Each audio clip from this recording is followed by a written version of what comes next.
Kalau kamu berjalan di pemakaman dan melihat seorang pria berjubah hitam berjalan pelan di antara nisan, itu masih wajar.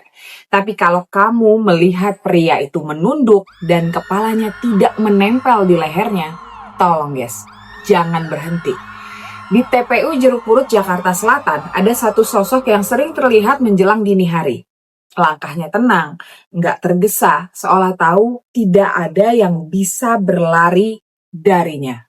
Beberapa orang bilang, dia membawa kepalanya sendiri. Beberapa lagi bilang, kepalanya belum ketemu. Makanya dia terus berjalan. Tapi satu kesaksian selalu sama.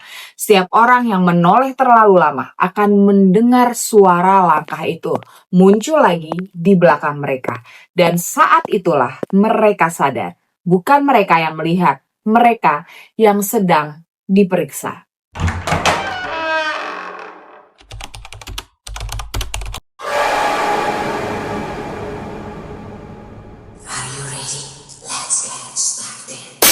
Hai guys, thank you for coming and welcome back ke segmen Kerok Kisah Epic Horror Kamu, Aku, Kita. Bareng aku, Revti Betrisva. TPU Jeruk Purut terletak di Jakarta Selatan. Di siang hari, tempat ini kelihatan biasa aja. Ada pohon besar, jalan tanah, dan nisan-nisan tua yang diam di sana.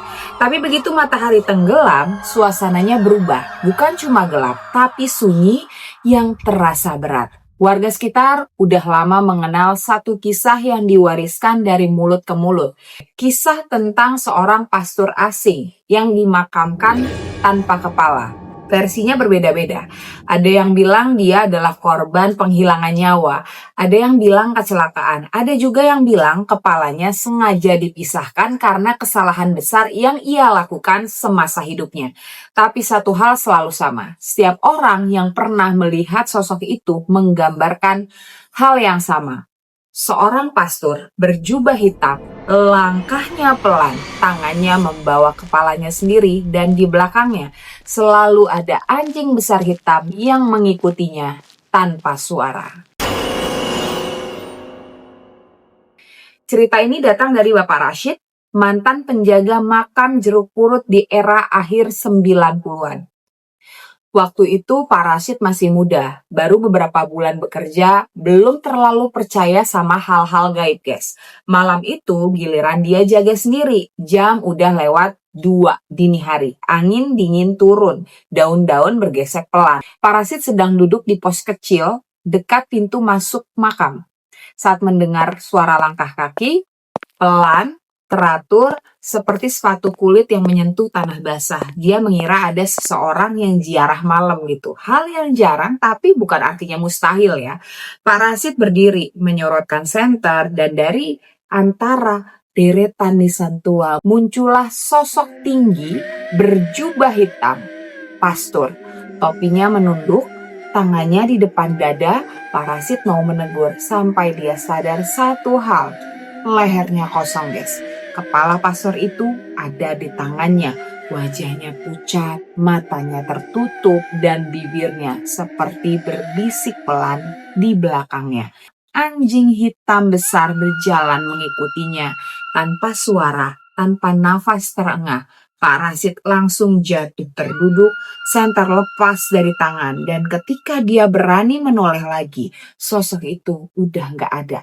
Hanya bau tanah basah dan dingin yang menusuk sampai ke tulang.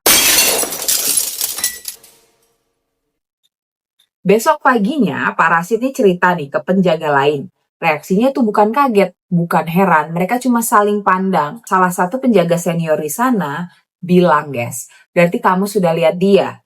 Pak Rashid akhirnya tahu, di bagian belakang TPU Jeruk Purut ada satu makam tua. Nisannya udah pudar, namanya asing, dan itulah makam seorang pastor Belanda yang wafat puluhan tahun lalu.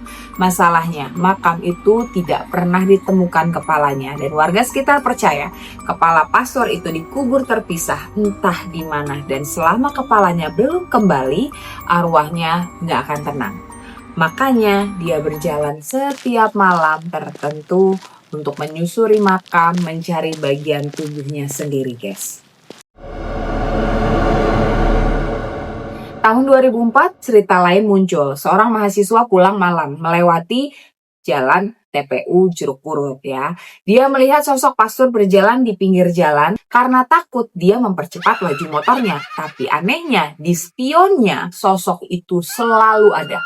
Bukan makin jauh, bukan makin dekat, tapi di jarak yang sama. Nah, begitu sampai rumah, si mahasiswa itu muntah demam 3 hari. Dalam mimpinya dia melihat pastor itu berdiri di ujung tempat tidur, kepalanya diangkat, matanya terbuka. "Bantu aku pulang," katanya pelan. Mahasiswa itu sembuh, tapi sejak saat itu rambutnya memutih sebagian. Anjing hitam selalu muncul dalam cerita ini, guys. Besar, bulunya lebat, matanya merah redup, dan warga percaya anjing itu bukan hewan biasa. Dia adalah penjaga atau penuntun. Siapapun yang melihat anjing itu lebih dulu, biasanya akan melihat pastor itu setelahnya. Dan siapapun yang melihat keduanya bersamaan akan mengalami gangguan panjang. Mimpi buruk, suara langkah malam, dan perasaan selalu diawasi. Ada juga yang menantang cerita ini, guys. Sekelompok anak muda pernah sengaja masuk malam-malam. Mereka tertawa, merekam video, sampai salah satu dari mereka berteriak. Dalam rekaman yang tersisa, terlihat bayangan berjubah hitam berjalan melintas di belakang. Dan suara pelan berkata, "Ini bukan tempatmu." Satu orang pingsan, satu orang trauma berat, dan satu orang nggak pernah mau menceritakan apa yang dia lihat, guys.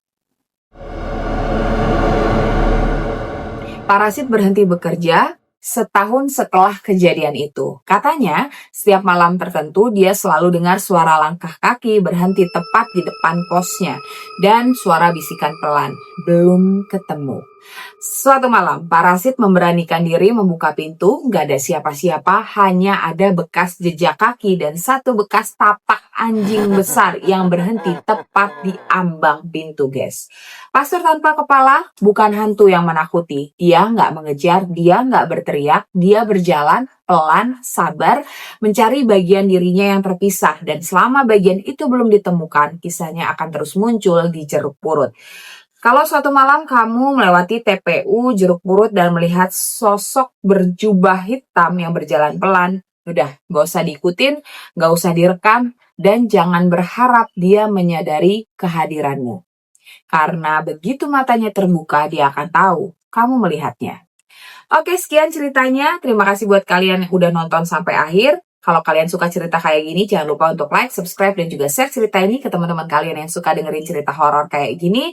Nyalain juga notifikasinya supaya kalau aku post cerita baru kalian bisa langsung tonton. Dan kalau kalian punya cerita serupa atau punya cerita horor lainnya, boleh email ke kami ke kerok053@gmail.com. Dan aku Refti Beatrice pamit. Sampai ketemu di cerita Kerok berikutnya. See you. Bye-bye. Mwah.